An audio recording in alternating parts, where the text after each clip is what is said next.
তো hello guys, সবাই কেমন আছো? আমি আজকে আবারও যাচ্ছি হচ্ছে পান্ডুয়া। মানে আমার একটা কাজ আছে, আমি তার জন্যই আমি যাচ্ছি। মানে আমাকে সপ্তাহে একবার পান্ডুয়া যেতেই হয়। তো ভাবছিলাম যে ব্লগটা করা যাক, চলো ব্লগটা শুরু করা যাক আগে। তারপর শেষ মেশ তাড়াতাড়ি করে এসে পান্ডুয়া পৌঁছে গেলাম। দেখো, এটা হচ্ছে পান্ডুয়া রোড, তোমরা অবশ্যই তোমার চেনো, যাও। আর আমিও তাড়াতাড়ি করে গেলাম হচ্ছে আমি যেখানে কম্পিউটার শিখে আমি ওখানে যাচ্ছি এখন।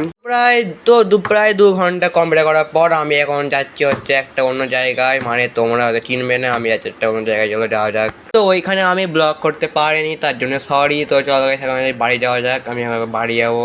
তো দেখো, আমি গাইস বাড়ি চলে এসেছি। এখন একটু কম্পিউটারে বসবো, মানে কম্পিউটারে কিছু কাজ আছে, তার জন্য সুইচটা আমি এন্টার করে কম্পিউটারে। তো বাই বাই, দেখা হচ্ছে নেক্সট ব্লগে। এখনকার মতো টাটা, দেখা হচ্ছে পরে ব্লগে, বাই বাই। তো তোমরা সাপোর্ট করলে ইউটিউবে আমি ডেলি ব্লগ আনবো, তো তাদের গিয়ে আমি সাপোর্ট করো, আমি লাইক করো, শেয়ার করো আর কমেন্ট করো, আর চ্যানেলটা আমার সাবস্ক্রাইব করো। চলো বাই বাই, দেখা হচ্ছে পরে ব্লগে।